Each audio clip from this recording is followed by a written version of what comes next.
दर्शकबिन्द हामी चाहिँ आज यो आमाखाउने औँसीमा यो माता तीर्थ यो काठमाडौँ जिल्लाको चाहिँ माता तीर्थमा आइपुगेका छौँ। ल हेर्न सक्नुहुन्छ यो कुण्ड यही हो।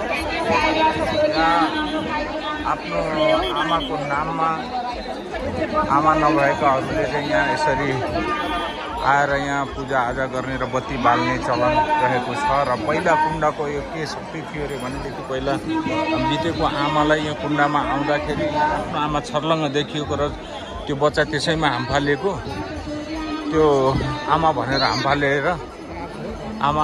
हामफालेर त्यहीँनिर उसको देख भएको हुँदाखेरि त्यसलाई चाहिँ अहिले यो बाघ लगाइन्छ। हेर्न सक्नुहुन्छ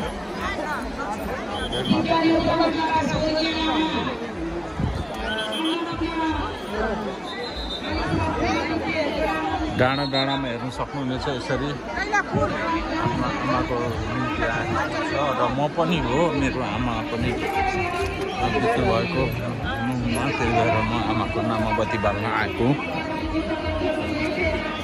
हेर्नुहोस् यसरी चलाउँछु।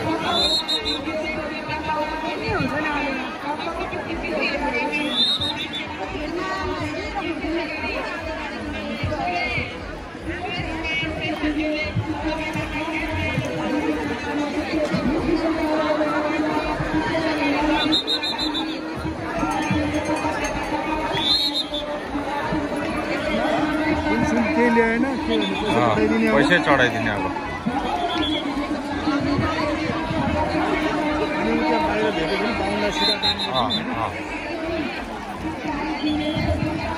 यहाँ चाहिँ जग्गा पाकेट मारहरूले उ गर्ला भनेर चाहिँ पुलिस प्रहरीहरू पनि तैनात छन्।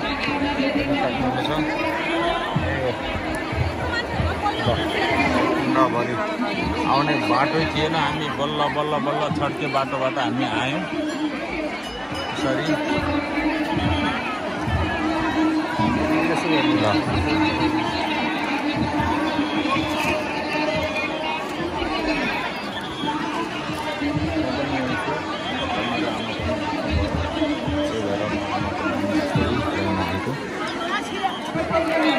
म चाहिँ एकछिनमा लामा राखेर तपाईँहरूले पनि गर्न सक्नुहुनेछ। आमाको ईश्वरमा बास होस् र सुख शान्ति भोकाइराखेको हुँदा उहाँलाई आमाखाउने औँसीलाई यसरी उहाँको आत्माले शान्त पाओस् भनेर आफ्नो नानी बाबुहरू आफ्नो आमाको लागि यसरी यहाँ आएर चाहिँ पूजा आजा गर्ने गरिन्छ।